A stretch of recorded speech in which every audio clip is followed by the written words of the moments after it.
12:30 horas y el sábado de 10:30 a 13:30. Igualmente se los vamos a ir recordando.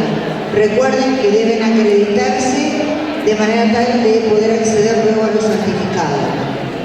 La segunda cuestión es que van a ver que las compañeras van a pasar entre ustedes con unas hermosas alcancías violeta y recordarles que también están a la venta las bolsas del Congreso y que ambas están destinadas a poder financiar parte de los gastos de la organización, como decíamos esta mañana.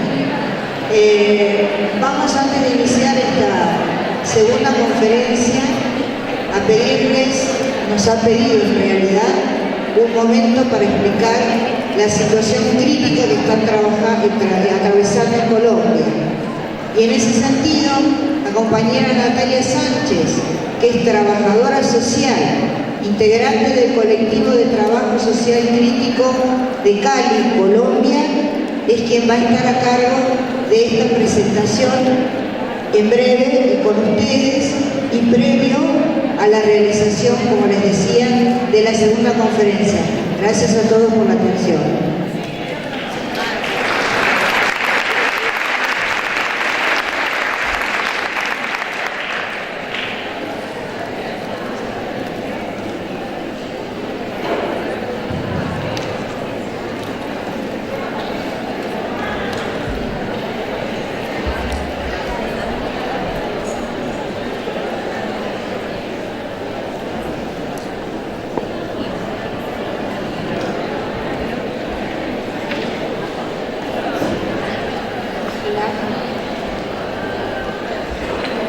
Hola a todos y todas.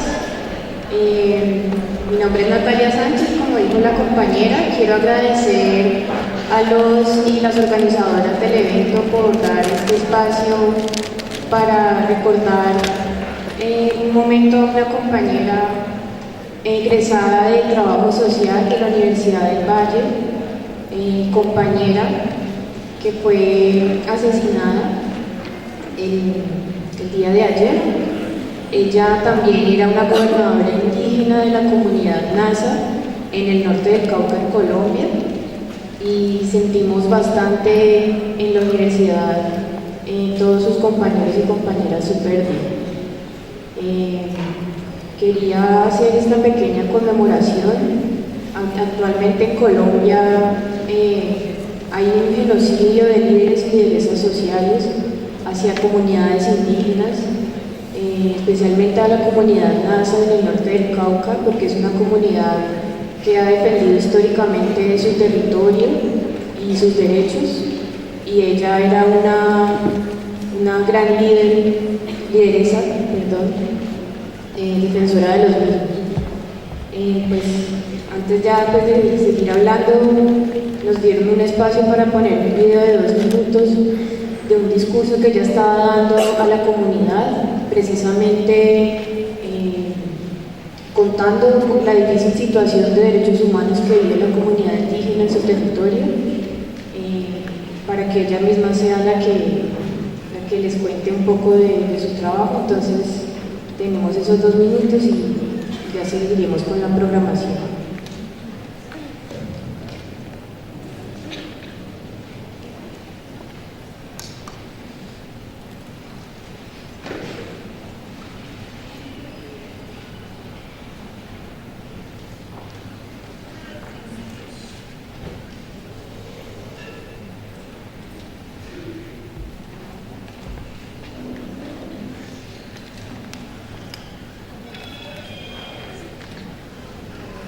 No hay audio.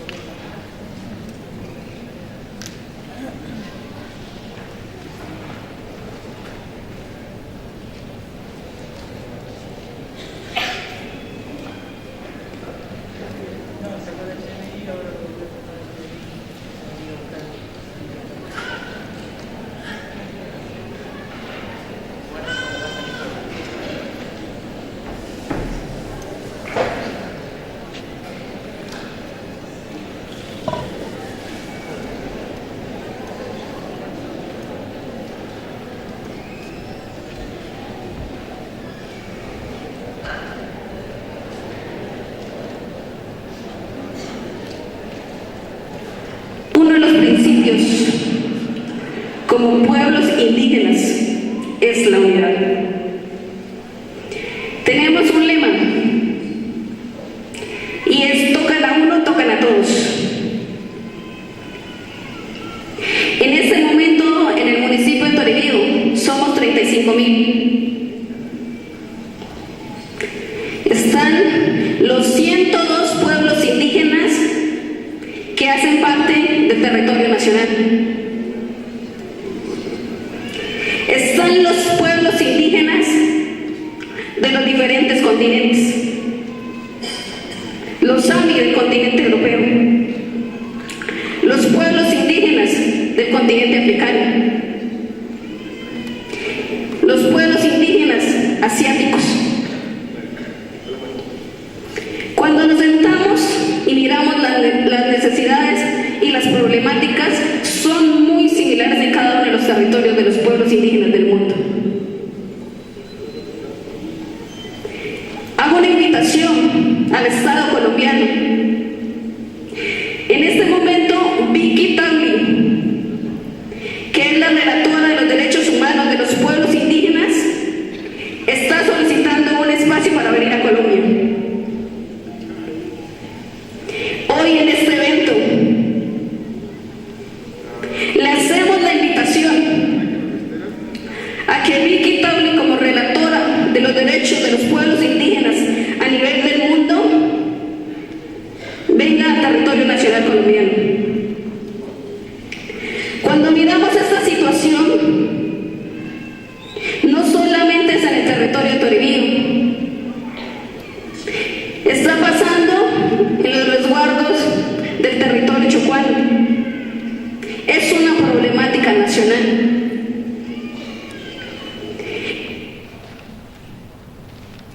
Y como nuestro principio es la unidad, yo creo que somos más, no creo, estoy convencida, que son más los que queremos la paz que los que quieren la guerra.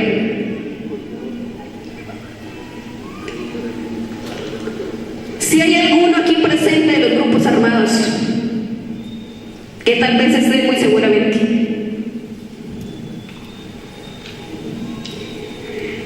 le invito a que se una a la paz. No queremos más víctimas. Y tal vez aquí hay personas que no son del territorio, están presentes hoy.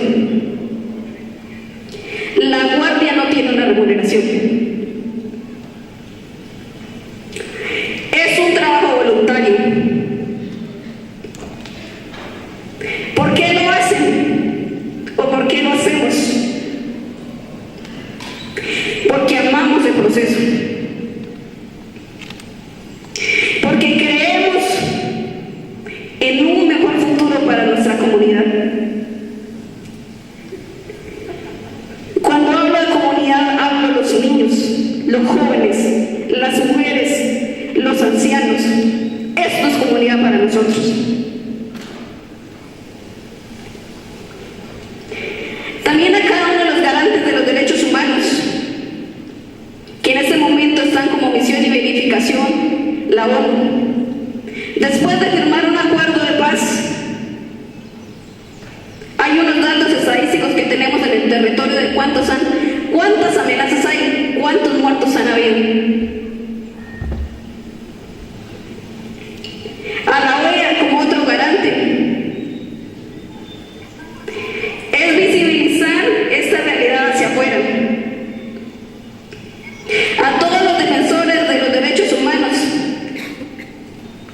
que quieren aportar un grano de arena, invitarlos a que se unan a esta causa.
Gracias nuevamente por el espacio. Entonces, así recordamos a Cristina Bautista como una trabajadora social, gobernadora indígena, defensora de su territorio, luchadora social. Y por nuestros muertos, de un minuto de silencio, toda una vida de lucha. Gracias.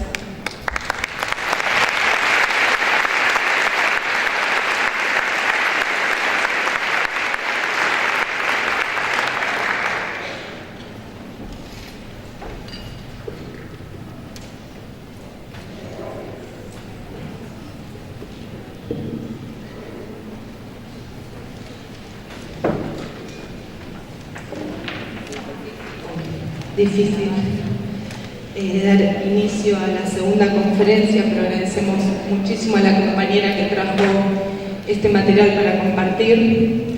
Lo veía y escuchaba y es imposible no pensar en Laura Iglesias, por supuesto con las singularidades que cada historia y cada contexto implica, pero sí, tal como traía hoy Gambina por la mañana, claramente la represión sobre los cuerpos concretos y singulares de estas mujeres, estos femicidios, representan el exterminio de sujetos colectivos que venimos denunciando las condiciones de vida y opresión de los pueblos. Entonces, en ese sentido, esta segunda conferencia, que se denomina Luchas Sociales, Organizaciones Colectivas y Trayectorias Históricas del Trabajo Social, nos trae un poco los relatos de compañeras y compañeros, la doctora Tamara Seifer, el doctor Sergio Quintero y la doctora Andrea Oliva, para estar recuperando algunas reflexiones en torno a la trayectoria histórica del trabajo social en América Latina, la formación profesional y la investigación en los diferentes momentos históricos, y la organización de los profesionales y su participación justamente en los sindicatos, en las organizaciones feministas, el movimiento estudiantil, en el trabajo social latinoamericano. Para dar comienzo a la conferencia, solamente hacer una aclaración que por una cuestión, como habrán visto, el programa de los 3 días son intensos y a las 5 de la tarde están las mesas simultáneas y queremos respetar el encuadre y la participación de todas y que se puedan trasladar. La propuesta es, cada una de las disertantes va a estar presentando durante media hora y hubieron 2 propuestas. Por un lado, que quien se quede con alguna consulta, algún intercambio, con ganas de seguir compartiendo, que sepan que los compañeros van a estar acá los 3 días, así que acérquense para compartir. Y por otro lado, si hay alguna pregunta puntual que quieran realizar, la pueden acercar y dejarla escrita en un papel con su correo electrónico y cada quien quedó con el compromiso de estar respondiéndolo. ¿Sí? Vamos a empezar con Tamara Seifer, licenciada en Trabajo Social, doctora en Ciencias Sociales de la UBA, docente e investigadora del CONICET, militante del colectivo profesional.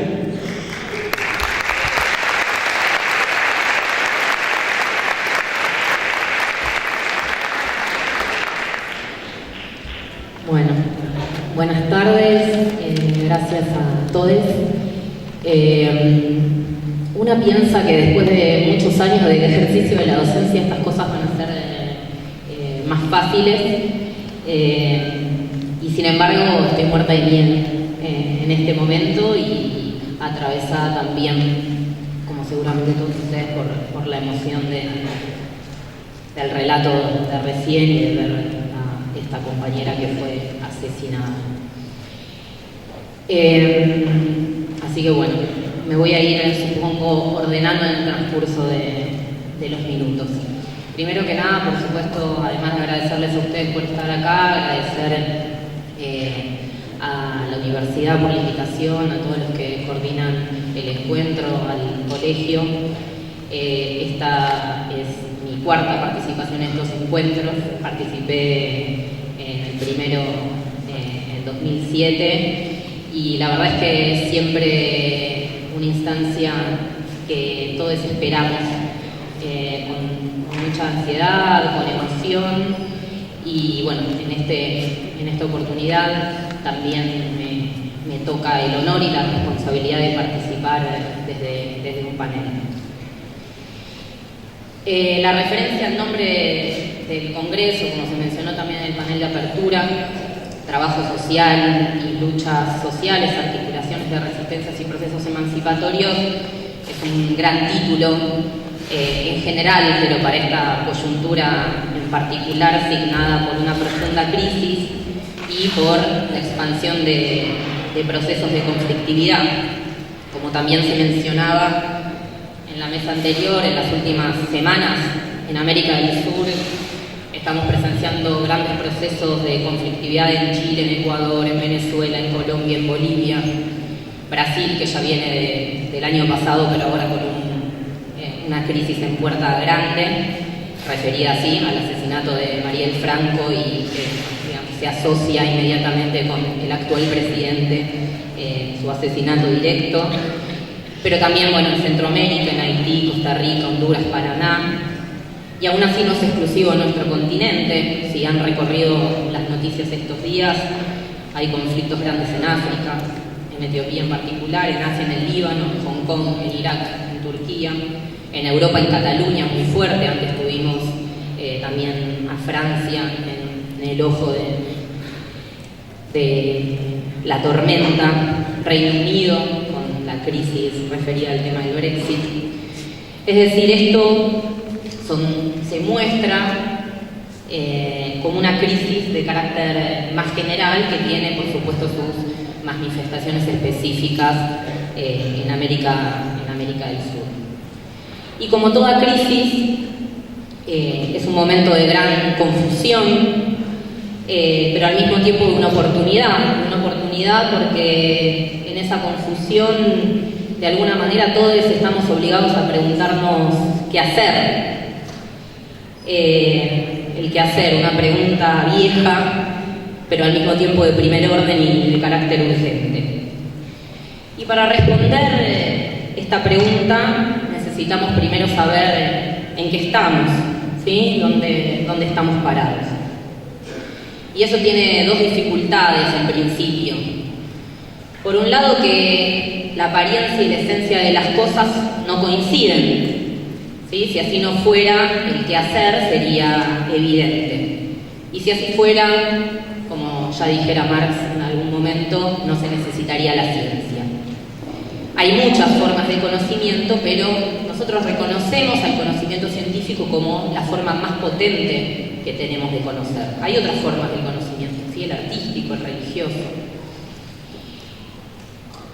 Por otro lado, también la otra dificultad es que a veces es difícil aceptar ese conocimiento porque muchas veces no es feliz. A veces parece mejor ignorarlo, mantenerse en el mundo de las apariencias. Mi generación, aunque supongo que muchos de ustedes también habrán visto Matrix y ese personaje que en un momento dice: ¿por qué me tomé la píldora roja? Quiero volver al minuto anterior y elegir la píldora azul porque así voy a, en vez de estar comiendo esta porquería, voy a estar comiendo ese corte de carne que le sirven en ese momento. Yo elijo no tomar, aún a sabiendas de esto, la píldora azul, y retomo algo que dijo un filósofo del siglo XVI, que es Descartes, lo cito acá textual, decía: no apruebo que uno trate de engañarse a sí mismo alimentándose de falsas imaginaciones. Por ello, al ver que es una mayor perfección conocer la verdad, aunque ésta sea en perjuicio nuestro, que ignorarla, confieso que más vale estar menos alegre que tener más conocimiento. Es decir, la acción con conocimiento es una acción más potente. Cuando conozco las causas, cuando conozco aquello sobre lo cual quiero intervenir, mi acción más potente va a ser. Entonces, lo primero que nos tenemos que preguntar es qué es Argentina, pero qué es América del Sur en la unidad mundial del capital. Y lo que todos sabemos, se mencionó en las conferencias, lo estudiamos desde que estamos en el colegio primario, sobre todo América del Sur, vamos a referirnos a esto porque América Central tiene también algunas especificidades y transformaciones históricas que darían para tener en cuenta otros elementos, se insertan en el mercado mundial como proveedoras de materias primas.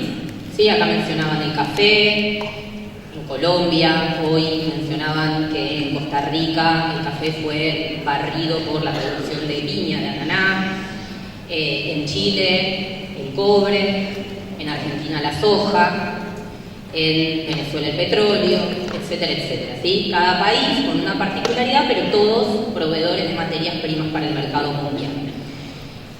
Y si se insertan así es porque tienen condiciones favorables para producir este tipo de mercancías. Y esas condiciones favorables lo que hacen es que a estos espacios nacionales de acumulación afluye una fuente de riqueza extraordinaria que llamamos renta diferencial de la tierra, ¿sí? Agraria, petrolera, minera, de acuerdo al caso. Este flujo de riqueza viene de los países que compran esas mercancías hacia nuestro continente. Fíjense que esto ya va contrario a las apariencias o a lo que solemos discutir en torno a cuáles son las causas y la explicación de lo que nos pasa en el continente. ¿Sí? En un principio, entonces, es un flujo de riqueza que viene al continente. Pero ese flujo de riqueza, al mismo tiempo, es un flujo de riqueza que está disputado, que por un lado intentan recuperar a aquellos que lo pierden originalmente y al mismo tiempo se convierte en disputa adentro de los espacios nacionales. Nosotros tenemos en nuestro país, como recuerdo más inmediato, si se acuerdan, la disputa en 2008 en torno a la ley 125, ¿sí? Una ley en torno a las retenciones y al establecimiento de retenciones. Bueno, eso era una disputa inmediata y muy clara en torno a qué se hace con esa riqueza, ¿sí? Cuánto se afecta y para qué se usa.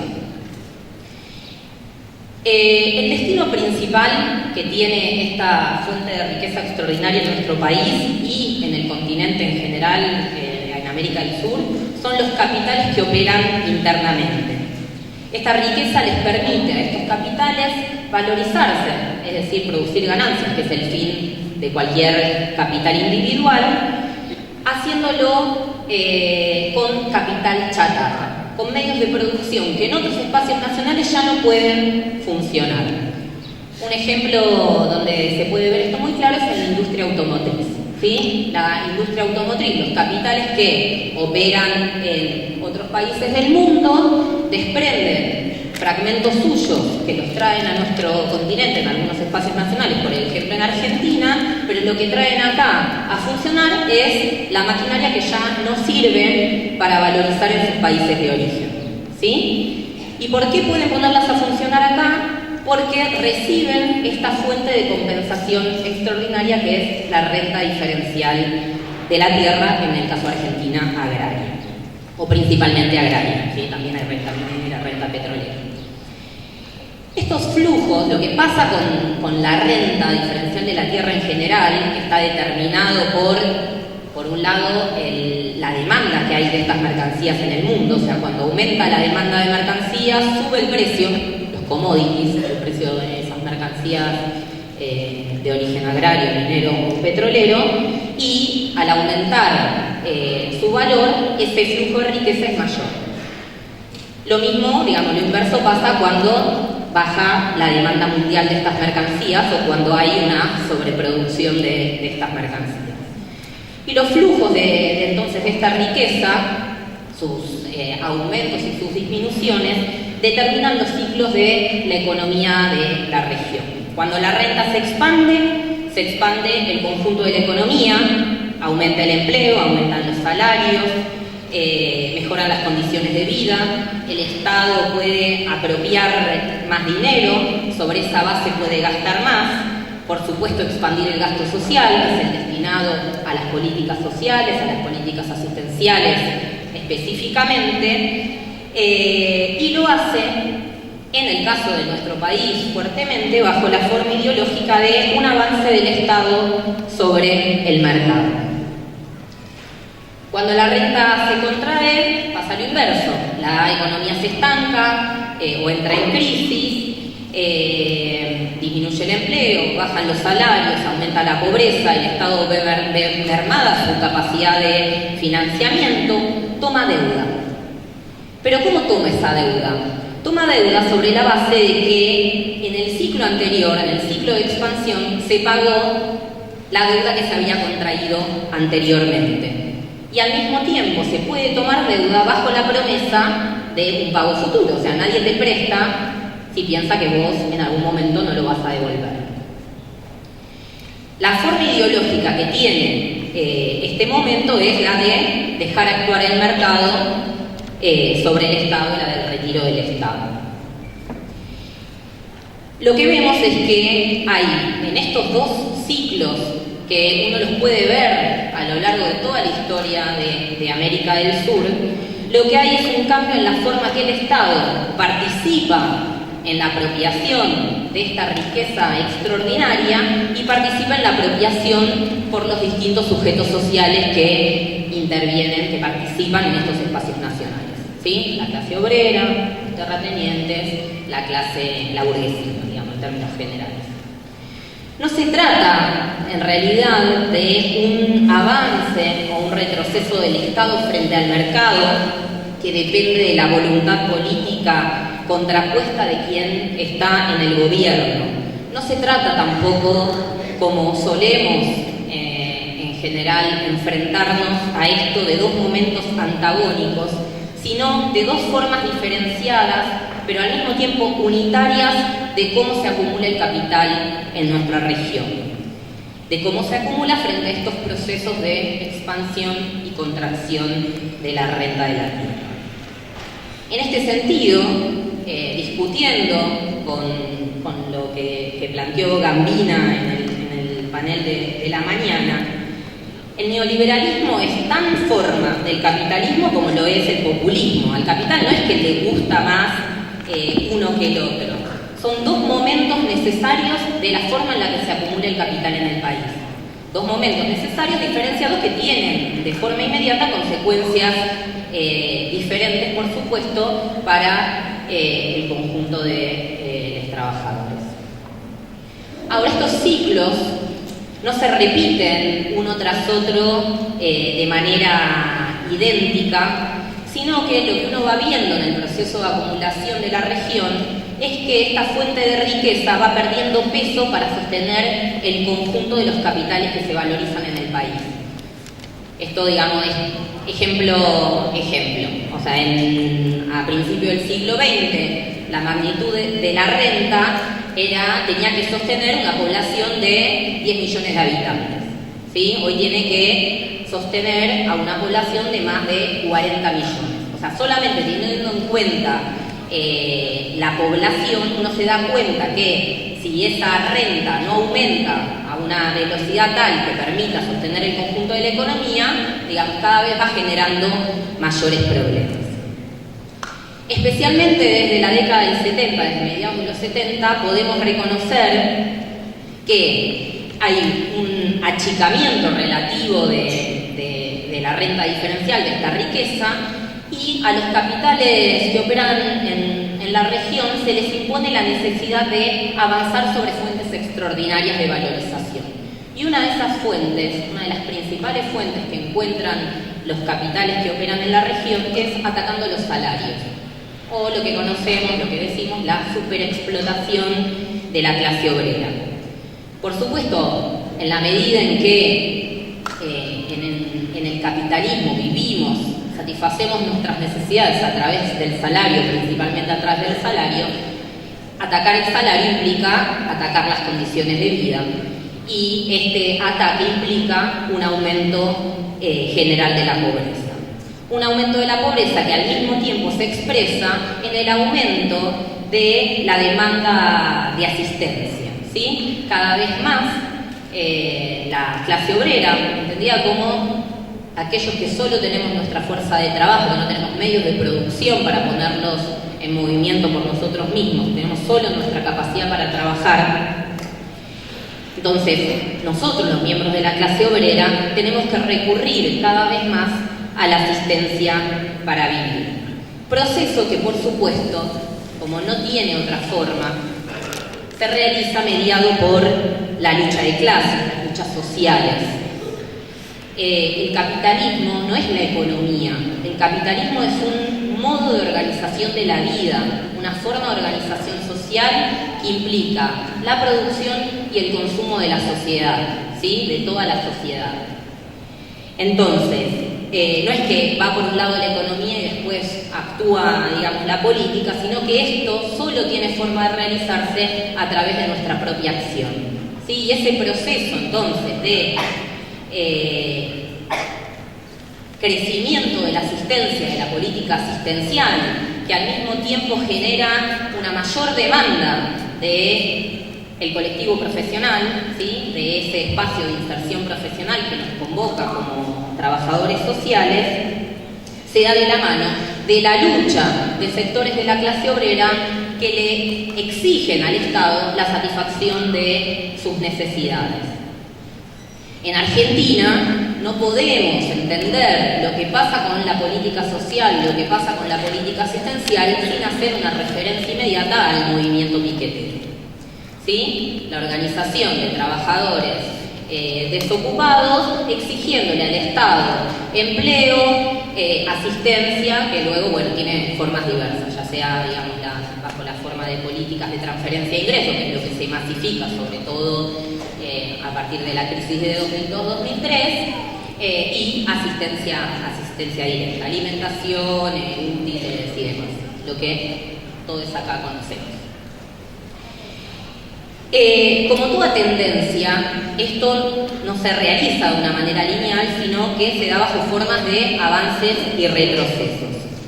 Pero lo que sí podemos ver es que los ciclos expansivos no alcanzan para llevar las condiciones de vida al mejor punto del ciclo anterior y que los momentos de contracción son cada vez peores, cada vez más duros, cada vez más virulentos. Por eso, la clase obrera argentina padecemos un proceso de empobrecimiento cada vez más profundo.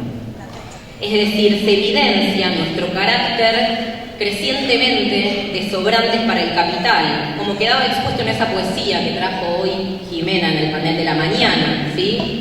Que refería a, bueno, nosotros sobramos, y uno, digamos, afirmándose sobre, bueno, yo no sobro. ¿En qué sentido sobro? Bueno, para esta relación social, muchos de nosotros sí sobramos. Suponer que estos momentos son el fruto de políticas acertadas o equivocadas lleva a confundir las causas y por tanto a una estrategia incorrecta.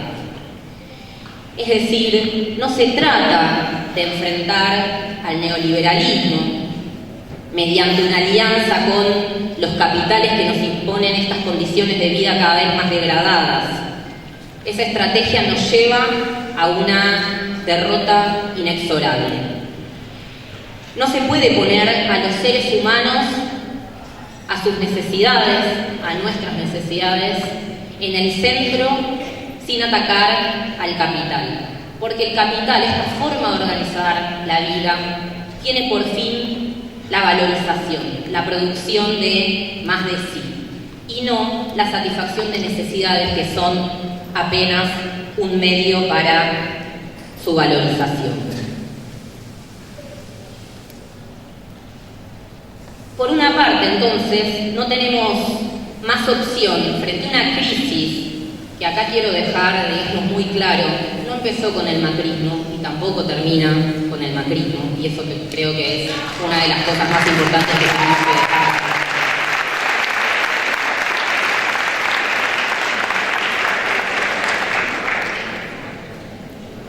No tenemos más opción frente a esta crisis que la de realizar acciones, por un lado, en torno a las condiciones inmediatas en que vendemos nuestra fuerza de trabajo como eso único que tenemos para ofrecer en este momento, que refiere, por supuesto, a las luchas gremiales,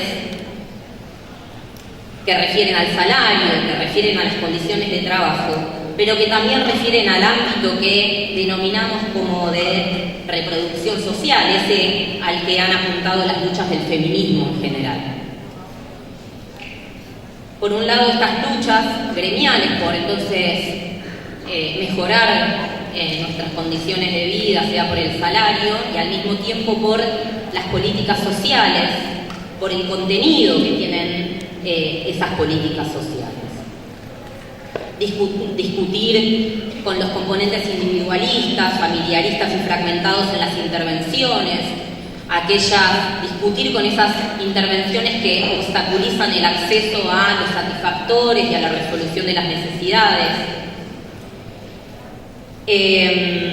enfrentarse a los intentos de desguace de las políticas sociales, rechazar toda reforma que implique una degradación, un empeoramiento de la forma en la que vendemos nuestra fuerza de trabajo, vendemos les trabajadores sociales, pero también los usuarios de las políticas sociales. Revisar los procedimientos institucionales sometiéndonos a la crítica. Yo había armado esto y en el corte entre la conferencia anterior y esta me fui un ratito al hotel y me puse a chusmear este libro. Voy a pasar un chivo.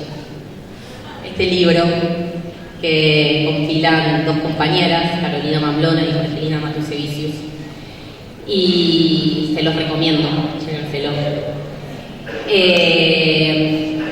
Cuando lo miré, lo que uno puede mirar en media hora, veía que en todos los artículos que componen esta compilación se hace referencia a qué formas de intervención podemos plantearnos desde un proyecto emancipador, de eso que llamamos un proyecto emancipador, y por supuesto encontré un montón, y no por casualidad, un montón de coincidencias con esto que yo les voy a presentar acá.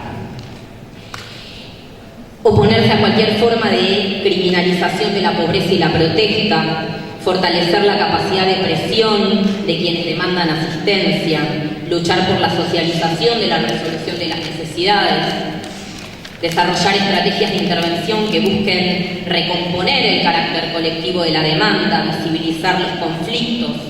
Esto es también mediante la participación en estas instancias, pero también en el debate público en general y también el debate en las universidades. Tenemos un ejemplo en la Universidad de Buenos Aires. Acá están las compañeras. ¿Dónde están? Marina. Acá, no, pero de la cátedra. Allá. La primer cátedra que entra en la currícula de la carrera de trabajo social, aunque no solo reconocida por el conjunto de las carreras de la Facultad de Ciencias Sociales de la UBA respecto a la interrupción voluntaria del embarazo. Luchar entonces por el aborto legal, seguro y gratuito, y confluir con las demandas del movimiento feminista, las demandas progresivas del movimiento feminista. Acá también es importante decir, el movimiento feminista también hay disputas a su interior y disputas programáticas. Entonces una abstracción, plantear, confluir con el movimiento feminista. Bueno, con algunos feminismos sí y con otros no. Todas estas luchas necesarias que, sin embargo, no pueden sino seguir reproduciendo la especificidad de la forma en la que acumula el capital en nuestro país y en la región. Por ello, si queremos superar estas condiciones miserables a las que estamos condenados, debemos a su vez quedar la lucha gremial, superar la lucha gremial y plantearnos como horizonte la centralización absoluta del capital en nuestras manos.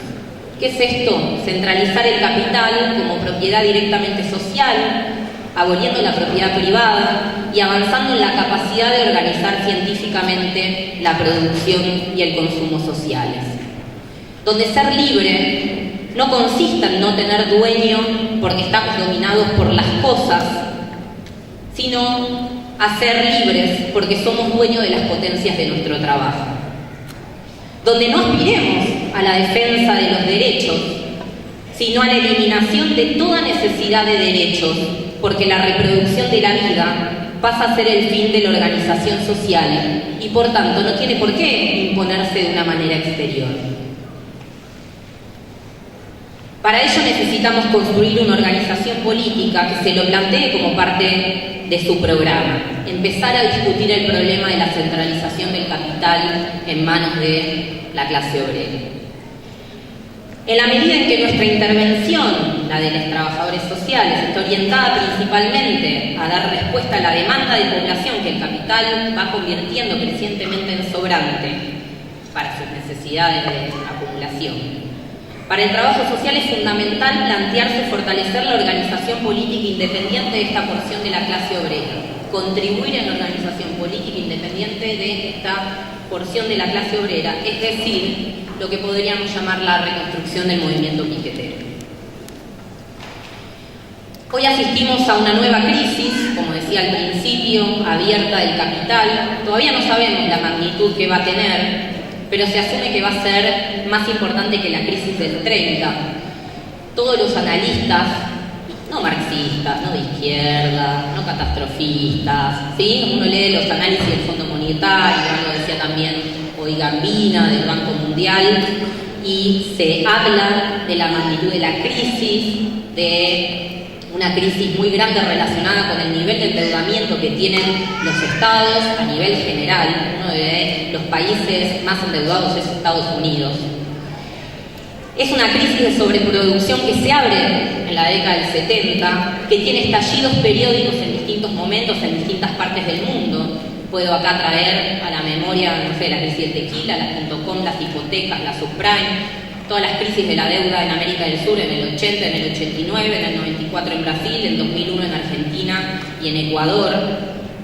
Es una crisis que se tira para adelante mediante el endeudamiento, eso que reconocemos en general como el proceso de financiarización, ¿sí? O de expansión del capital ficticio, pero que en algún momento tiene que tender a una unidad, a cerrarse. O sea, ya se muestra que tirar para adelante el problema deja de ser posible. Y pareciera que estamos asistiendo a un momento en donde esta crisis pasa a estar, o pasa a ser, a tener su momento estatal. Y como el Estado es el representante político en los espacios nacionales de esta forma de organización social, aparecen los reclamos inmediatos, las protestas, el Estado. Cuando uno recorre todos esos conflictos que yo les mencionaba al principio, los conflictos que uno ve en los distintos países, todos aparecen, más allá de las formas, los detonantes, con demandas inmediatas al Estado. El pueblo sale a la calle, en la resistencia, realiza acciones defensivas que son necesarias, pero que no alcanzan, porque lo determinante en estos momentos es hacia dónde vamos a avanzar. Y en este hacia dónde vamos a avanzar aparece una disputa de programas, ¿sí? Una disputa de proyectos de sociedad. Y en nuestra profesión se expresan fundamentalmente dos grandes proyectos, porque el proyecto liberal no tiene en este momento gran cabida como un proyecto societal en el marco de la profesión, no porque no haya colegas que por supuesto sí expresen este programa. Y algo que quiero decir respecto también a algo que se dijo en el primer panel: ni la emancipación es el horizonte de todos, de la sociedad en general y del trabajo social en particular, ni todos entendemos lo mismo por emancipación. O sea, yo creo que no hay nadie en el colectivo profesional que si yo le pregunto, ¿vos querés la emancipación?, que te diga que no. ¿Vos creés que no sos crítico?, que te diga que no. Entonces hay palabras que ya pasan a ser de un sentido común que terminan no diciendo nada. Entonces yo creo, y lo dejo planteado como una necesidad, que empezamos a discutir qué entendemos por emancipación, qué entendemos por trabajo social crítico. Y decía que en nuestra profesión se juegan principalmente dos grandes programas, quienes plantean la necesidad de llegar a consensos y alianzas con el pequeño capital, que desde mi punto de vista es, en función de todo lo que desarrollé, el que nos condena a la miseria, y un programa que plantea la necesidad de organizar a la clase de forma independiente. Y esto también en discusión con algo del panel, yo me encanta, ustedes saben, conocen que me encanta hacer lío. No se trata de la lucha de Argentina, de la lucha de Chile, de la lucha de Ecuador, de Brasil, etc. Ni siquiera del conjunto de Latinoamérica, sino de su clase obrera, de sus clases obreras, o de esa clase obrera que está fragmentada, y de la clase obrera mundial.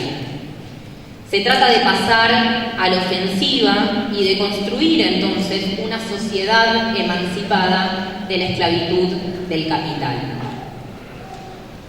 Y para cerrar, a más de 170 años de su publicación, me parece que el cierre del Manifiesto Comunista sigue vigente. El problema planteado es proletarios de todos los países unidos.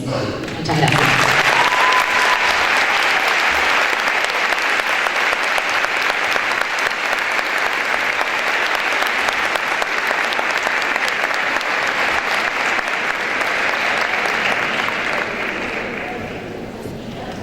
Bueno, vamos a continuar ahora con Sergio Quintero Londoño, doctor en Trabajo Social de la Universidad del Estado de Río de Janeiro, integrante del Trabajo Social Crítico colombiano, docente de la Universidad de Caldas de Colombia.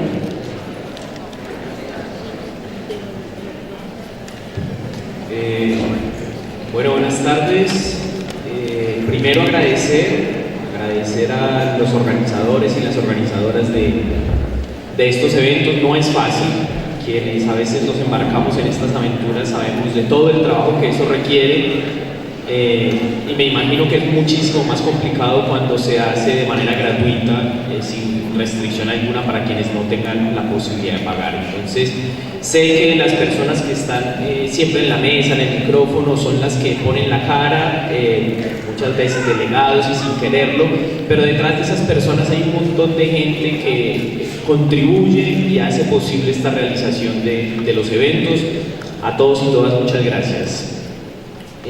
Bueno, yo voy a intentar conversar algunas hipótesis de trabajo, y digo son hipótesis porque apenas están en construcción, algunas que vengo trabajando ya hace algún tiempo, algunos años, y otras que sin duda emergen como consecuencia de los sucesos de las últimas semanas. Yo creo que no fue posible para ninguna de las personas que se paró o se va a parar en esta mesa, en los micrófonos, hablar de trabajo social y luchas sociales desconociendo o sin hacer un mínimo de referencia a lo que está sucediendo en este momento, porque yo creo que independiente de las interpretaciones que podamos tener sobre ello, sabemos y somos conscientes de que está generando cambios, está generando impactos que tenemos que empezar a evaluar. Entonces, ese tipo de hipótesis se están levantando al calor de los sucesos y son más susceptibles de estar equivocadas, pero todas ellas están abiertas a la crítica y a la reflexión, ¿verdad?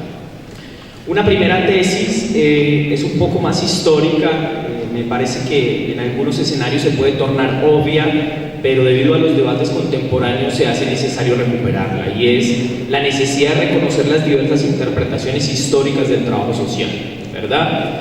Hasta hace algunos años, tal vez pocas décadas, considerábamos o conocíamos solo una versión de la historia, solo una idea de cómo había surgido el trabajo social, y afortunadamente hoy el escenario es diferente. Hoy tenemos diversas interpretaciones y se me hace que es necesario discutirlas con dos características fundamentales.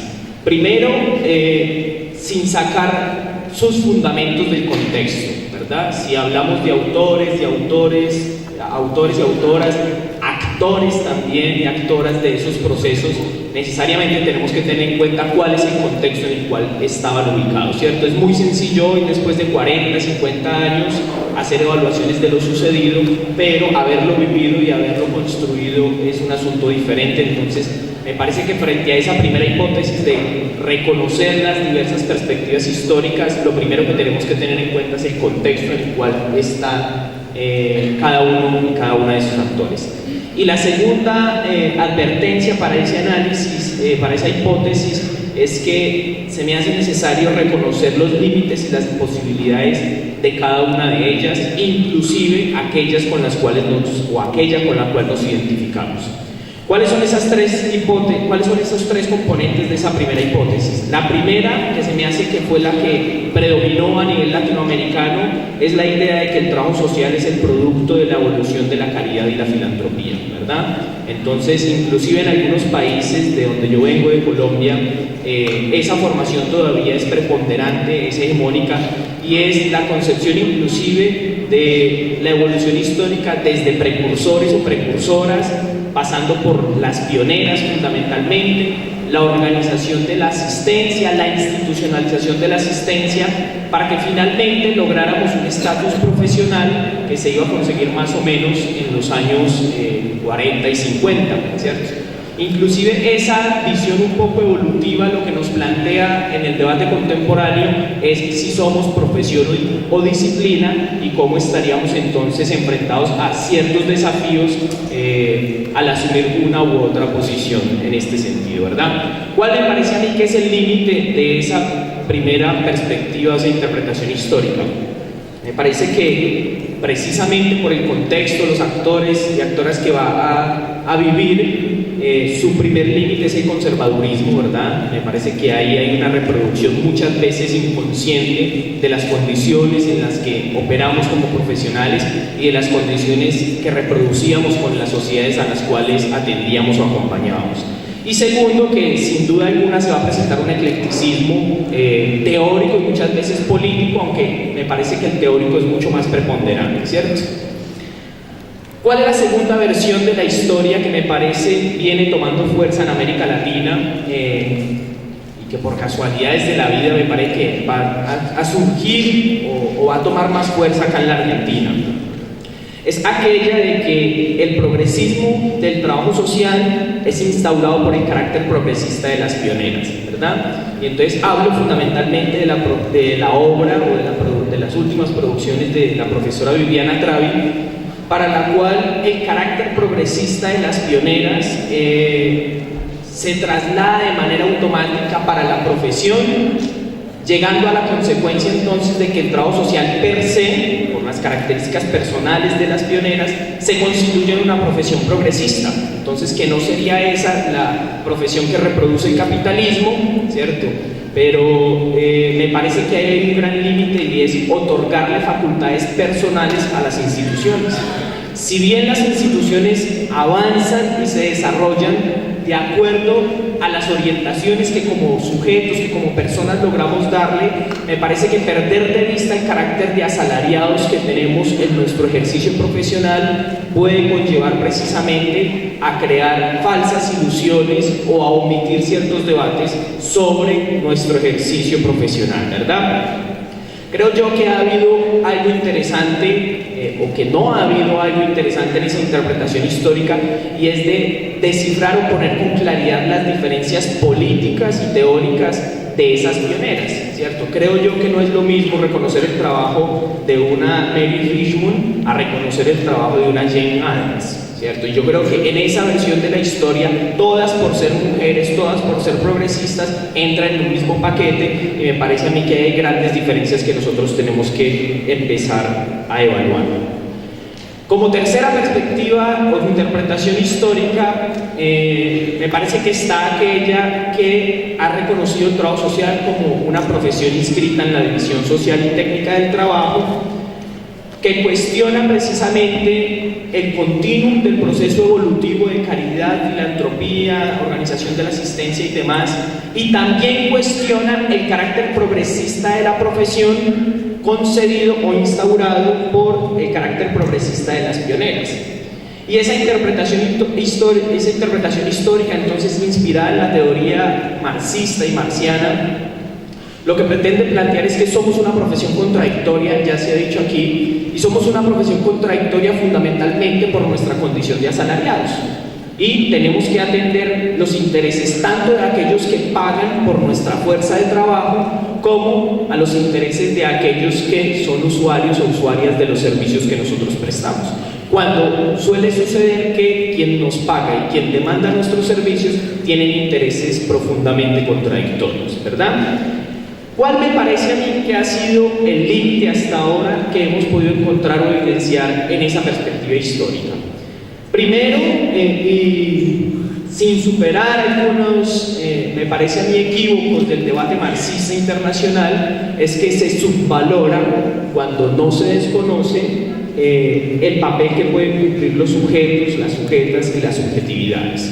Me parece que muchas veces en ese análisis estructural de las condiciones en las que opera el mundo del capital, de su dinámica inmanente y el papel que como institución, trabajo social, venimos a cumplir en esta sociedad, opaca un poco ese carácter subjetivo, ese carácter individual, sin decir yo aquí que ese carácter subjetivo puede entrar a contrarrestar o mejor a superar la determinación estructural, pero me parece que es necesario reconocerlo y que en muchas de nuestras producciones, de nuestros análisis, es desconocido, es subvalorado, ¿cierto? Y otro límite que me parece que es necesario superar, por lo menos lo estoy viendo yo en el proceso que estamos viviendo en Colombia, es la bipolaridad que podemos tener en caer en el mesianismo, en creer entonces que vamos a tener que transformar estas condiciones y vamos a tener que cambiar nuestra profesión para hacer de esta una profesión que ya no reproduce las desigualdades y las exclusiones y la dominación, sino una profesión que de manera unilateral y en una autorreferencia unilateral dice que va a superar todo eso, ¿cierto? Una segunda posición en ese sentido que se opone o sería el polo opuesto al mesianismo sería el fatalismo. Y es decir, en tanto que hay una estructura, una dinámica inmanente del capital en la cual el trabajo social como institución entra a cumplir una función fundamental, pues nosotros ya tenemos el ejercicio profesional determinado. Ya hay ciertas estructuras que dicen más o menos para dónde y cómo es que tenemos que operar. Por tanto, es muy difícil, casi imposible, ir en contra de esa dinámica y casi que asumimos una posición fatalista de decir aquí no hay nada que hacer, conformémonos con mejorar en mínimas proporciones la condición de vida de esas personas con las cuales vamos a trabajar. Entonces, me parece que esas tres perspectivas históricas o esas tres interpretaciones tienen que ser reconocidas, tienen que ser debatidas, tienen que ser analizadas en sus debidas proporciones de acuerdo al contexto y en sus debidas proporciones de acuerdo a sus límites y a sus posibilidades.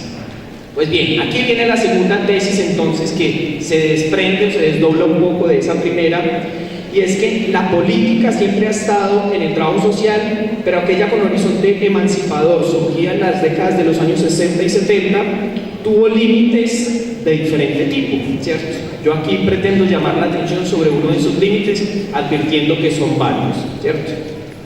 Lo primero que yo tendría que decir en términos históricos es que el trabajo, la sociedad de los años 50 y 60, producto de todas las transformaciones del orden capitalista a nivel mundial, no solamente tenía como posibilidad, sino la exigencia de un nuevo ejercicio profesional. Es decir, en los años 50 no teníamos la posibilidad ya de seguir desarrollando el mismo ejercicio profesional de los años 20, 30, inclusive de los 40, porque la sociedad había cambiado, porque la sociedad estaba presentando diversas demandas a la profesión y porque aquellas instituciones con las cuales nosotros fundamentalmente desarrollamos el ejercicio profesional también estaban presentando ciertas demandas que requerían de una actuación muy diferente, ¿cierto?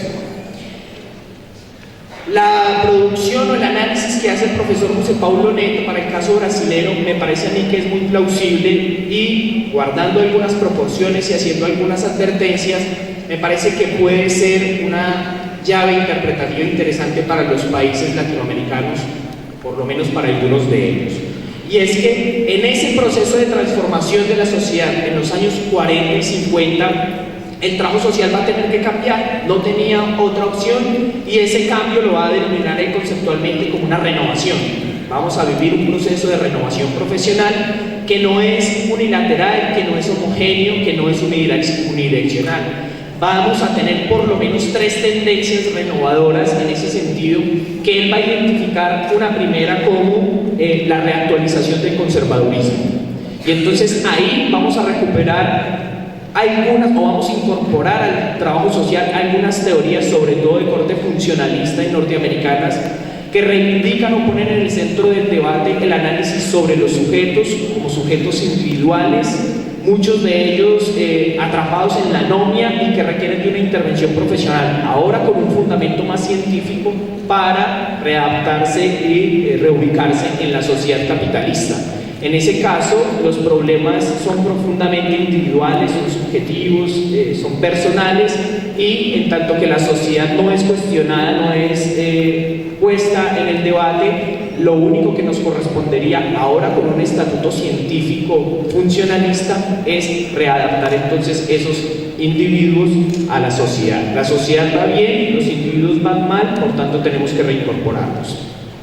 Hay una segunda tendencia en ese proceso de renovación profesional, que sería la modernización conservadora, que va a estar anclada a todo el proceso desarrollista que viven nuestros países latinoamericanos durante los años 40 y 50. Es decir, el desarrollismo entra con fuerza en todos nuestros países, vamos a sufrir o a provocar la transformación de ciertas instituciones, fundamentalmente del Estado, y esas demandas de una sociedad que está intentando, puede ser de manera equivocada o no, aquí después podremos hacer los análisis, pero que está intentando salir supuestamente del subdesarrollo hacia el desarrollo, requiere que ya el profesional no haga un análisis meramente individual, meramente subjetivo, sino que haga un análisis que comprenda ya el proceso comunitario, el proceso social mucho más amplio. De ahí el surgimiento entonces del famoso método DOC, Desarrollo y Organización de las Comunidades, ¿cierto? Esa exigencia social del desarrollismo hace que el trabajo social dé ese salto, que es tanto cuantitativo como cualitativo, al ya no enfocar entonces su análisis en la subjetividad del individuo, sino en las colectividades y en el proceso de desarrollo, ¿verdad? Estas dos, tanto el proceso de reactualización conservadora como de modernización, que también es conservadora, no ponen en cuestión la dinámica inmanente del capital, no ponen en cuestión la estructura fundamental de la sociedad en la que estamos, y vemos que por diferentes caminos, uno más individual que el otro, lo que pretenden es garantizar el desarrollo pleno de las nuevas dinámicas de la sociedad, ¿cierto? Y finalmente vamos a tener una tercera tendencia renovadora, que sería lo que el profesor José Pablo denomina como la intención de ruptura.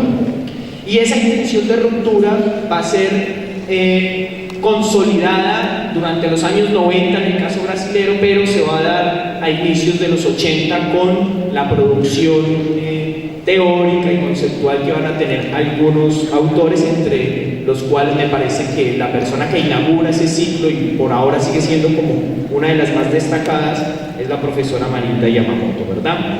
Ahora bien, con esas tres tendencias, lo que nosotros vamos a vivir ya durante los años finales de los 60 y principios de los 70 es una clara pluralidad teórica y política al interior del trabajo social. Esa renovación con esas diferentes tendencias lo que nos permite es que por primera vez en la historia del trabajo social entre una teoría como el marxismo, la teoría social inspirada en Marx, ¿cierto? ¿Cuál es el asunto? Y me parece que eso también es una característica compartida para los países latinoamericanos. Y no digo que eso sea bueno o malo per se, sino que me parece que la objetividad del análisis tiene que plantearlo así, y es que en buena medida la incorporación de esa teoría va a ser a través de movimientos y partidos políticos, ¿cierto? Y sin decir aquí que eso sea bueno o malo, lo que me parece que es necesario es expresar que para el contexto histórico que estamos viviendo en la década de los 60 y de los 70, las principales expresiones de esa teoría, para el caso latinoamericano, van a ser de corte politicista de una manera muy limitada, me parece a mí. Entonces, dentro de los autores que vamos a reconocer en ese periodo está Luis Althusser, está Martha Harnecker, está Mao Zedong, y no solamente con algunos posibles límites que ellos en sí puedan tener, sino con los límites de interpretación que además dimos al interior de la profesión. Yo en algún momento intentaba descifrar cómo fue entendido, cómo fue interpretado el librito este de Mao Zedong para la experiencia reconceptualizadora en Colombia, aquel que se llama Sobre la Práctica, y uno de los puntos que yo advertía en ese análisis es que no se hace una diferencia en ese caso frente a la reflexión que está desarrollando Mao Zedong en un contexto de guerra para la lucha de clases y la importancia que la práctica tiene en ese ejercicio, y por otro lado el ejercicio práctico profesional, que si bien tiene vínculos y determinaciones con esas guerras, con esas luchas sociales, corresponde a otras dinámicas y a otros escenarios. Entonces, esa renovación del trabajo social que trae la posibilidad de incorporar el marxismo a nuestra profesión tiene ciertos límites que, para mi modo de ver, son determinados por el contexto muy politizado de los años 60 y 70, cuando creíamos que efectivamente el proceso revolucionario estaría a puertas, estaría a la vuelta de la esquina. El límite entonces de todo ese proceso me parece, y yo creo que en buena medida ese límite no se ha superado, es en ese análisis marxista una clara ausencia de la crítica de la economía política, ¿cierto? Y si traemos un poco aquí el análisis de Vladimir Lenin de que el marxismo tiene por lo menos 3 fuentes y 3 partes integrantes, me parece que es muy clara la incorporación que hicimos del marxismo vía la política durante esos años 60 y 70 por el contexto y por la forma en que incorporó. Me parece que es un poco más difuso la incorporación de ese marxismo filosófico que discute el método, que discute el sujeto, que discute la dinámica inmanente de esta sociedad, y me parece que es casi nulo y en algunos casos inexistente el análisis de la crítica de la economía política. Y yo repito algo siempre, y es que no se transforma lo que no se conoce, y si se transforma, solemos correr el riesgo de que se transforme para empeorar. Si nosotros no entendemos y no somos capaces de interpretar de manera adecuada y objetiva la dinámica inmanente del capital, para la cual es indispensable la crítica de la economía política, me parece que podemos estar haciendo interpretaciones, igual que en los años 60 y 70, de corte muy político, que pueden estar cargadas de buenas intenciones, pero que nos pueden llevar a una práctica concreta muy diferente a esas intencionalidades, ¿verdad? Para finalizar, la tercera tesis es que el estallido, precisamente en el momento que nos encontramos, el estallido contemporáneo de estas manifestaciones en los diferentes países, demuestran el inconformismo contra las medidas regresivas del neoliberalismo, oigan, pero no garantiza su contención ni su superación. De manera automática, todas estas expresiones que a mi modo de ver son bienvenidas y requieren de nuestro análisis, pero también de nuestra acción solidaria y militante, no tienen garantizado ni la contención del neoliberalismo, ni su paralización, ni mucho menos la superación de su dinámica, ni qué decir de la propia lógica inmanente del capital, ¿cierto? Ahora bien, eso no nos tiene que asustar, eso no nos tiene que distanciar de esas movilizaciones, de esas expresiones. Por el contrario, lo que nos tiene que llamar es a involucrarnos, a estar construyéndolas por dentro y analizarlas de manera colectiva lo más objetivamente posible. Un primer elemento frente a esa última tesis es que el ciclo de los... y un poco yo intento analizar el por qué se dan esos estallidos y más o menos cómo pueden estar moviéndose. Y el primer elemento es que el ciclo de gobiernos progresistas garantizó mejoramiento de condiciones mínimas para la clase trabajadora, pero me parece que ninguno de ellos logró enfrentar la lógica inmanente del capital, ¿cierto? Entonces, en todos los gobiernos progresistas mejoramos algunos índices, en algunos más, en otros menos, pero en ninguno de ellos, precisamente por la forma y muchas veces por los programas políticos que van a instaurar en el gobierno o en los gobiernos, no tienen la posibilidad de enfrentar esa dinámica inmanente del capital que me parece se puede descifrar con mayor rigor a partir de la crítica de la economía política. Es más, casi todos esos gobiernos progresistas van a tener que hacer determinados tipos de alianza para poder administrar el poder ni siquiera del Estado, sino de unos gobiernos durante unos periodos muy cortos. Solo para recordar aquí, ese tipo de alianzas después va a quedar mucho más claro con los golpes parlamentarios y demás, pero me parece que es fundamental recordar, por ejemplo, que el proceso del PT en su último periodo liderado por Dilma va a tener como vicepresidente nada más y nada menos que a Michel Temer, que es el personaje que protagoniza y lidera el proceso del golpe parlamentario. El proceso de Rafael Correa va a tener también dentro de su gobierno, dentro de la vicepresidencia de la República, al señor Lenín Moreno, ¿cierto? El señor Pepe Mojica en el Frente Amplio, aquí nomás en el Uruguay, va a tener como vicepresidente a Tabaré Vázquez. Entonces fíjense que por lo menos en el caso de esos 3 gobiernos van a ser los vicepresidentes los que lideran el proceso de cerrar el ciclo de progresismo. Entonces, a ese tipo de alianzas fueron las que tuvieron que llegar para más o menos controlar algunos elementos, muchos de ellos ni siquiera fundamentales, del Estado o del gobierno. En el caso argentino, ni qué decir, yo creo que aquí se conoce mejor que nadie cuáles fueron los tipos de alianzas y de negociaciones que tuvo que hacer el kirchnerismo para poder administrar en ciertas proporciones el poder del Estado. Entonces, ese tipo de alianzas le impedía a esos gobiernos progresistas combatir de manera frontal no solo las medidas neoliberales, sino la estructura propia del capital, ¿cierto? Segundo elemento de esa última tesis, y es que la crisis capitalista generalizada del año 2008-2011 impacta en todo el mundo, inclusive para el caso de nuestros países periféricos, y baja, y aquí lo ponía la compañera un poco, baja en la calidad de vida de la clase trabajadora, de una manera tal que se genera un descontento de rabia, intentar identificar dónde están los culpables, y muchas veces esos culpables se identifican en primera línea es en los gobiernos progresistas. Las políticas sociales de asistencia disminuyen, la precarización aumenta y lo que se hace es empezar a constituirse un sentido común que ataca no solamente el progresismo, sino que ataca toda alternativa emancipatoria que pretende enfrentarse a la lógica del capital. Es decir, la disminución de las políticas sociales, la no atención a las necesidades más básicas de la población genera en ella una rabia incontrolable que va a ser capitalizada, pero que va a ser capitalizada precisamente por las fuerzas neoliberales, ¿cierto? Hay diferentes manifestaciones o detonantes de esa crisis para el caso latinoamericano, ¿cierto?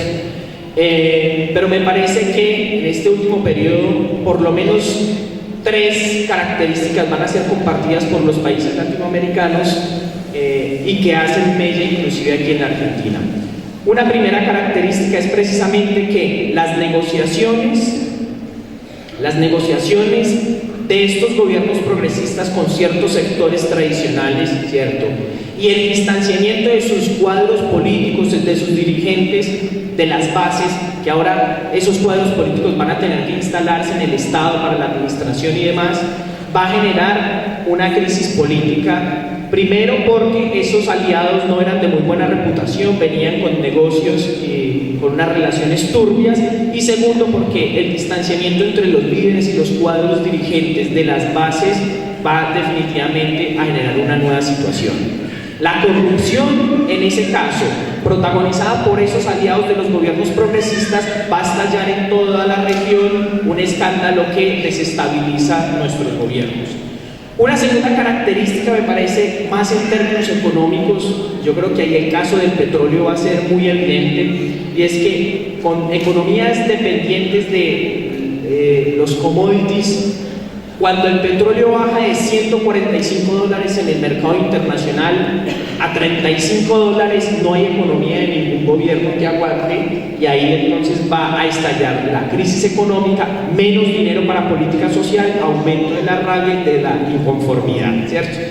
Ahí tenemos entonces la combinación de unos elementos políticos con un elemento económico que viene a desestabilizar mucho más la región. Y hay un tercer asunto generalizado para América Latina, inclusive para el caso centroamericano, y es la incursión de un nuevo actor en los escenarios políticos e institucionales que va a ser encarnado por las iglesias evangélicas fundamentalmente, o por diferentes tipos de religiones ultraconservadoras, que con muchas banderitas, entre esas la ideología de género, logró desequilibrar el juego político en la región. No hay un país de América Latina en este momento donde no sea de manera significativa, inclusive en algunos casos puede desequilibrar el juego político, la intervención de las iglesias o de las instituciones religiosas en el escenario electoral y político, ¿cierto? ¿Qué es lo que sucede entonces con esos 3 elementos que casi que generan las condiciones propicias para el cierre de ese ciclo progresista? Me parece que ahí estaban dadas las condiciones subjetivas y objetivas para el estallido, para la rabia de la gente, y me parece que eso es lo que estamos viviendo hoy. En Chile, en Ecuador, algunos intentos nos mencionaban en Costa Rica, algunos intentos en Uruguay, en Colombia, inclusive ahora estamos preparando un paro nacional para el 21 de noviembre. En todos esos países lo que vamos a tener es una enorme rabia de la gente por las condiciones miserables a las cuales está sometida después de estos ciclos de progresismo, y en los países que se vivió el progresismo lo que la gente añora es recuperar eso que había perdido. Y en primera instancia me parece que esa es como la regla que se tiene, ¿no? Estos países, estos gobiernos últimos que entraron después del progresismo nos quitaron derechos básicos y añoramos entonces lo que teníamos en esas sociedades o en esos gobiernos progresistas que, recuerdo, no impactaron en lo más mínimo la dinámica inmanente del capital, ¿cierto? En ese sentido, la rabia generalizada, el estallido de las movilizaciones puede ser un potencial avance para las luchas sociales, para las luchas de los trabajadores, pero no es una garantía.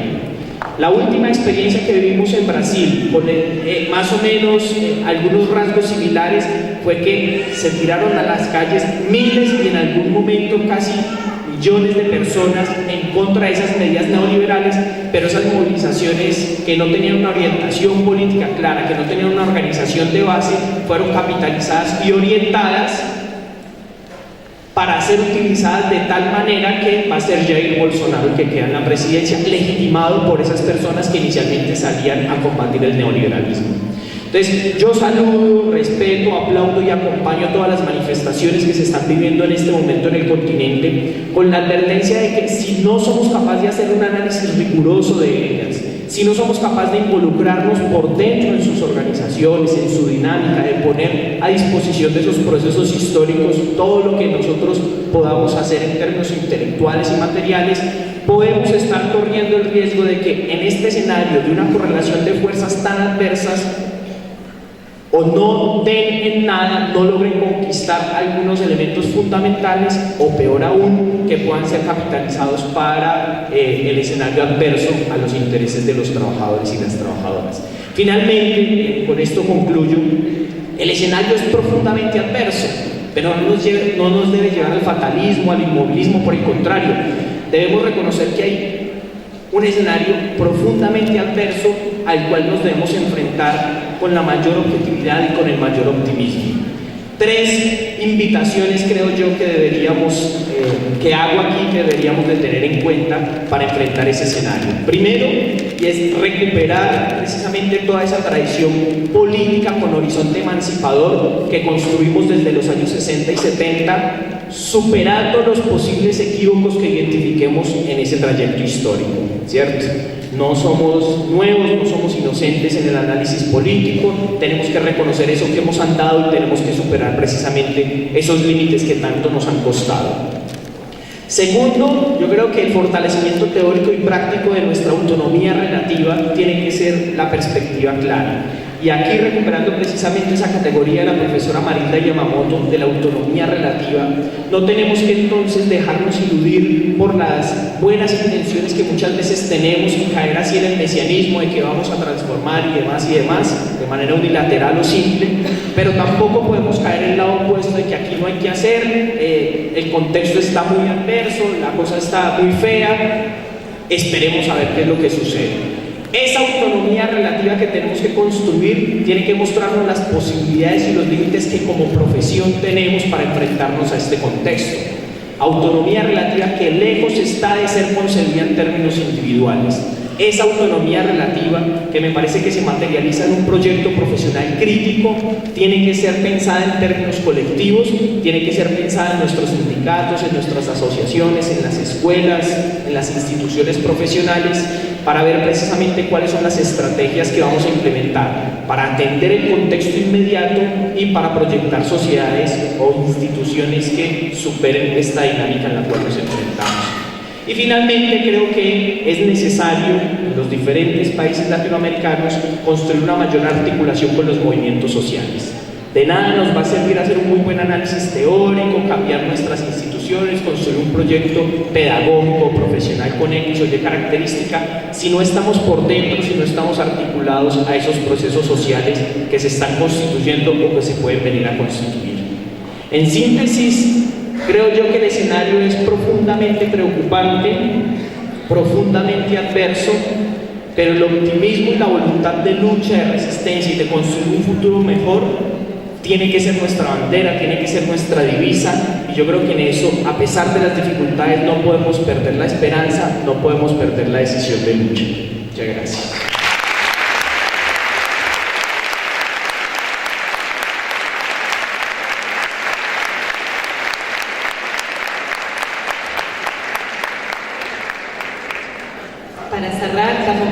Andrea Oliva, doctora en Trabajo Social, docente e investigadora, integrante del Grupo de Investigación y Acción Social GIAS, integrante de la Roja Construcción Colectiva, autora del libro Trabajo Social y Lucha de Clases, entre otras publicaciones sobre procesos de intervención profesional.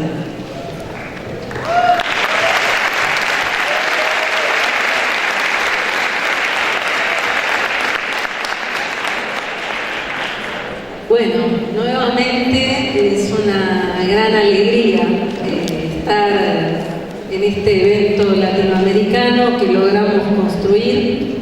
Y digo alegría y retomo un poco lo que trajo Tamara. Creo que la alegría también es una cuestión cultural, así que cuando luchamos también estamos alegres. Y cuando hacemos este tipo de eventos, de intercambio, estamos alegres.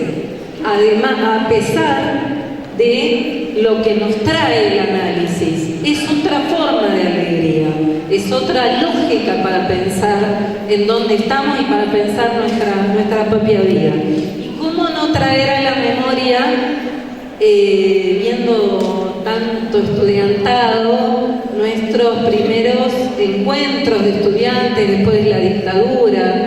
Veo que han venido algunas compañeras, compañeros que nos conocimos por aquellas épocas, allá en el año 84 que se hizo el primer congreso de estudiantes de trabajo social en Tucumán, en el año 85 que se formó la Federación Argentina de Estudiantes de Trabajo Social y después se refundó una y otra vez.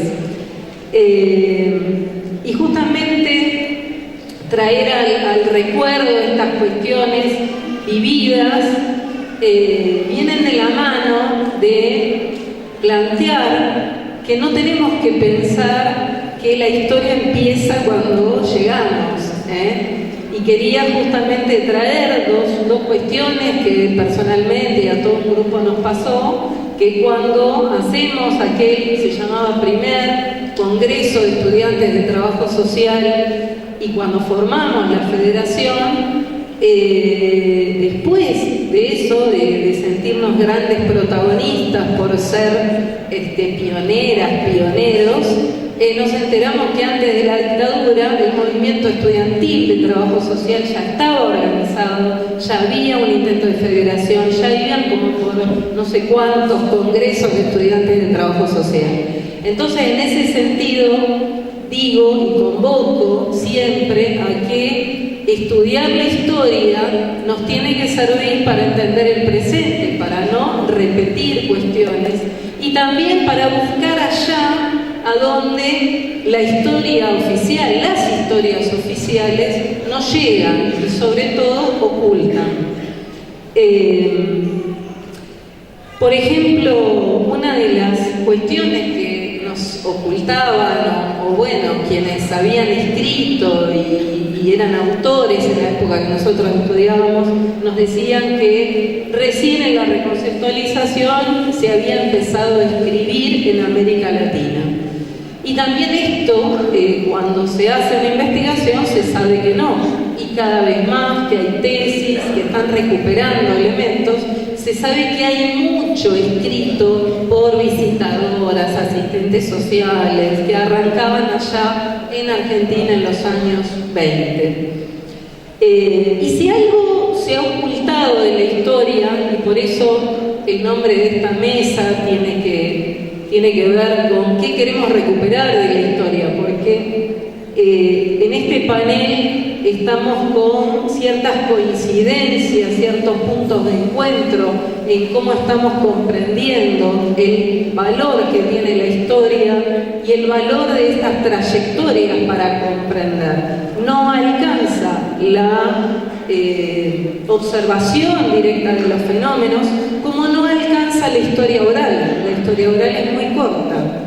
Entonces, desde ese punto de vista, decimos que investigar la historia tiene que ver con un posicionamiento, con una orientación teórico-política. No se trata nada más de recuperar hechos, poner fechas, poner datos. claramente mostraron Tamara y Sergio cómo se van concatenando, cuáles son las relaciones entre los hechos, entre las distintas corrientes que están presentes en el trabajo social. Entonces, la decisión de la investigación histórica tiene un punto de partida y tiene una orientación teórico-política. Para algo estoy escribiendo, ¿no? Cuando se investiga para escribir sobre historia, se está pensando, y si no se lo hace, convoco a que se haga, ¿para qué va a servir lo que estoy escribiendo? ¿Qué estoy recuperando? Ahí tengo acá algunas compañeras que participan del taller de tesis, que es el horario del taller todos los jueves nos juntamos a esta hora. Y este es un tema clave, porque siempre hay que volver a ese punto de partida. Y sobre todo cuando hoy se instala una modalidad como pesar, un pesar es hacer una tesis, un pesar es sentarse a escribir, eso lo tenemos que combatir. No puede ser que sea un pesar, algo que tiene que ser completamente una expresión, una forma en la cual estamos venciendo justamente de quedarnos con lo conocido, una forma, bueno, de no quedarnos nada más con el pensamiento cotidiano. Entonces, lo que tiene que ser una producción que nos llene de felicidad, que nos guste hacerlo, el sistema científico-tecnológico, el verticalismo, todas las modalidades que nos llevan a pensar que eso es un pesar, tiene también un sentido político, y eso lo tenemos que vencer. Y por eso siempre insisto que lo que hagan lo tienen que hacer con alegría. En términos tanto de la investigación, la mayoría aquí son estudiantes y estoy un poco más refiriéndome a quienes tienen que ponerse a leer. No puede ser un pesar, no puede ser para cumplir. Eso es lo que en este momento nos tenemos que revelar. No es nuevo, siempre ha habido rebeldía frente a esto. Pero no puede ser que cada vez más la lógica verticalista instalada en las unidades académicas prime por sobre lo que tiene que ser una satisfacción. Y también en la intervención profesional, en los procesos de intervención, que son muy duros, que se trabaja con cuestiones que son tremendas, que no vamos a enumerar, tiene que haber un fondo de satisfacción. Si no, hay que dejar la profesión, si no, hay que dedicarse a otra cosa, si la profesión no da satisfacción, si el proceso de intervención no da satisfacción, gente, dedíquense a otra cosa, hagan otra cosa.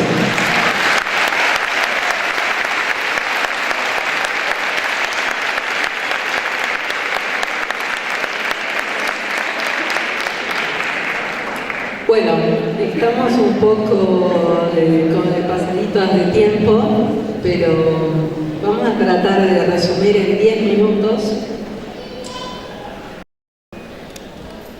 Me dice 15, pero creo que deberían ser 10.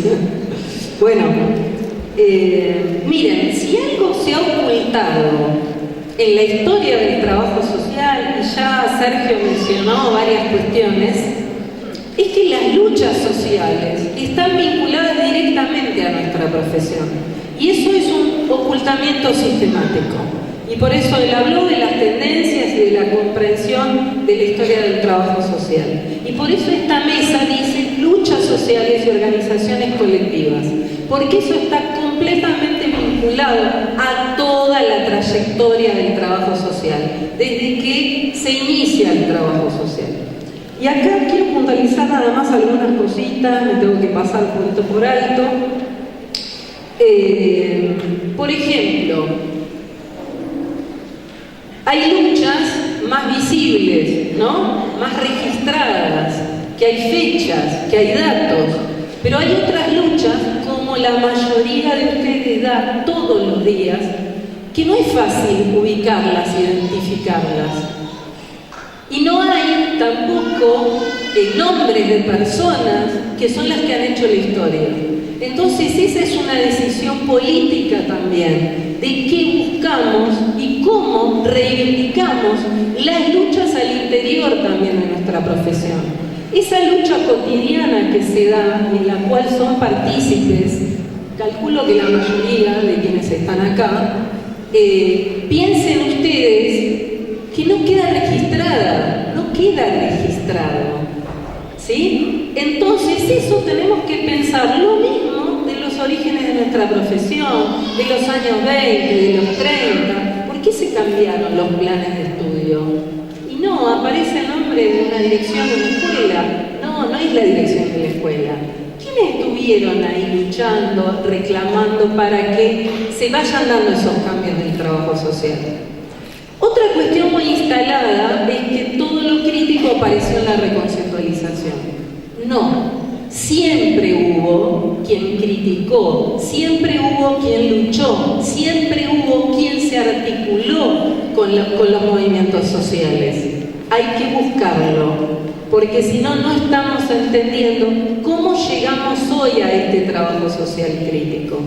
Y quiero nada más mencionar algunas cuestiones que quizás las trabajamos con las compañeras, con Cecilia Pérez, con María Sol Romero, con Virginia Gardel en la cátedra, que siempre estamos buscando, cómo hacer los puentes entre la historia y los debates actuales.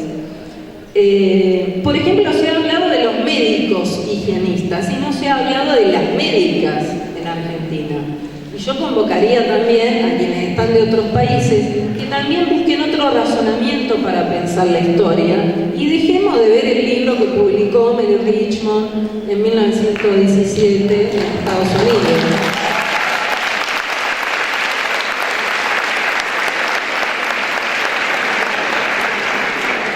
En Argentina eso no fue el origen de la profesión. El origen de la profesión fueron batallas que se dieron desde la clase trabajadora y desde las miles, cientos de mujeres que estuvieron irrumpiendo en el espacio público. Decía las médicas, ¿por qué? Porque son las primeras que logran entrar en la universidad. Nuestro origen tiene que ver con la universidad pública, entonces tenemos que saber de dónde venimos. Las primeras que trataron de entrar en la universidad fue en la Universidad de Córdoba, no la dejaron estudiar medicina, estudiaron obstetricia. Después hay un nombre, el nombre de Cecilia Grierson, que poco se lo ha vinculado a la profesión. Sin embargo, Cecilia Grierson es alguien que batalló dentro de la asistencia pública. Entonces, ¿cuáles son esos vínculos que tenemos? Nadie hizo nada tampoco sola, ¿sí? Tengo que nombrar, por supuesto, a Gabriela Lacarrière, que era su amiga, y la cual apoyó las luchas que se dieron por el financiamiento público, las luchas por el presupuesto. No son de ahora las luchas por el presupuesto. Las luchas por el presupuesto son desde que el Estado existe.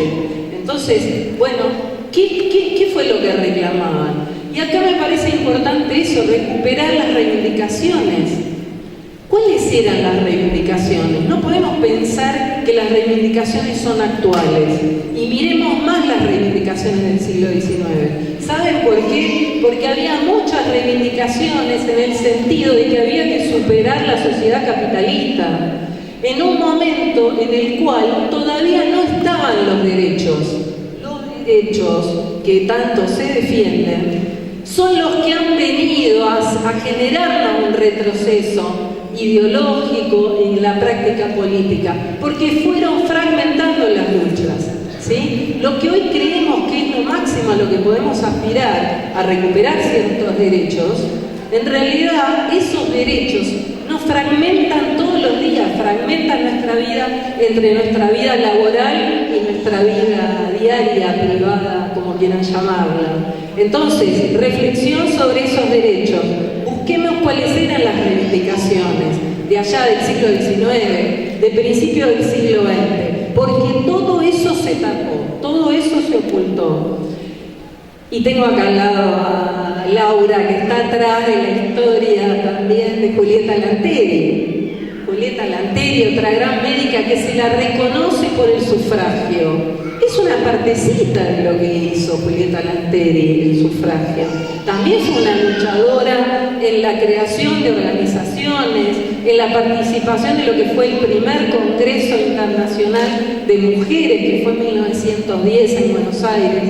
Que ese congreso surgió de una organización colectiva de esas primeras médicas, de las primeras profesoras en filosofía y letras, como las hermanas Enriqueta y Elvira López, que escribe la primer tesis de esa facultad sobre el feminismo. Entonces, hay cuestiones que se han ido ocultando que me parece que hay que ir a rescatarlas. Julieta Lanteri, que es su mejor amiga y hoy diríamos la que la bancó en todo, fue la primera abogada argentina de la cual muy poco se habla también, que es Angélica Barreda, que es a la que se le ocurrió todo lo que Julieta Lanteri llevó a cabo vinculado a la cuestión no solo del sufragio, sino de toda la lucha contra la explotación sexual. Bueno, y otra, no quiero dejar de nombrar también a Juana Vigino, que encontramos una ponencia que presenta en ese congreso de 1910, haciendo una locución impresionante contra la caridad y la beneficencia, reivindicando la cuestión de qué papel tenía que jugar el Estado. Todo eso, que muchas de ellas lo hicieron también en soledad, lo hicieron poniendo el cuerpo, la cara, arrancando cosas, no pueden quedar ocultos en nuestra historia, nuestra trayectoria histórica, así como tampoco puede quedar oculto la historia de cada una de las organizaciones en las que ustedes están trabajando o en donde están estudiando, porque nada ha sido sin lucha, todo se ha ido conquistando. Por eso me parece central hoy, y tengo que ir cerrando,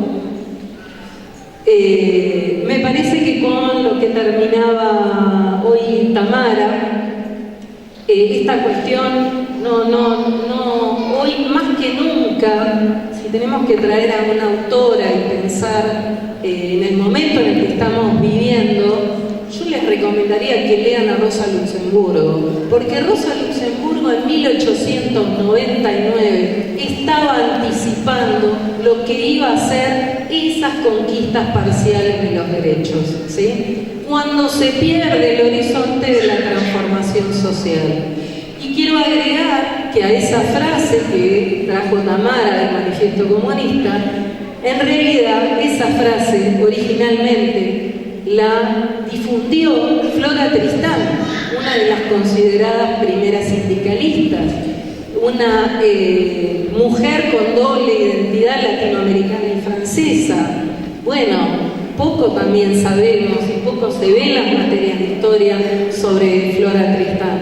Bueno, quería decir que si hoy estamos en este lugar y si hemos construido, y siempre planteo del 2001 para acá, nuevas organizaciones del colectivo profesional, nunca tenemos que olvidar ni quiénes han venido sosteniendo, digo yo, la llamita cuando son poquitos, porque es fácil sumarse cuando son muchos, pero cuando se está en soledad y hay que mantener la llamita, que son pocos, y muchas veces son anónimos.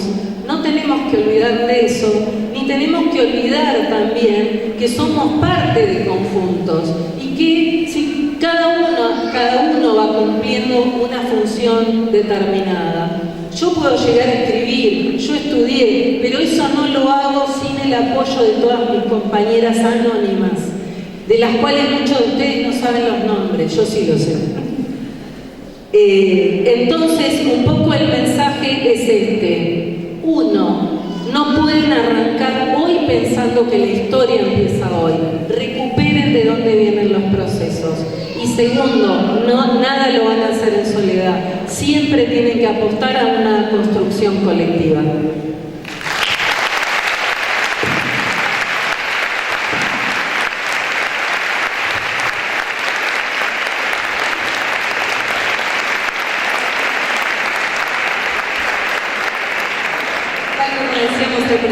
damos cierre a la conferencia para pasar a las mesas centrales, para cerrar agradecerle a las compañeras y compañeros por las presentaciones que seguramente arrojan elementos para compartir al regresar a nuestros espacios laborales con compañeras y compañeros que hoy están acá presentes para seguir profundizando y reflexionando. Así que para cerrar le hacemos entrega un presente a las compañeras y compañeros.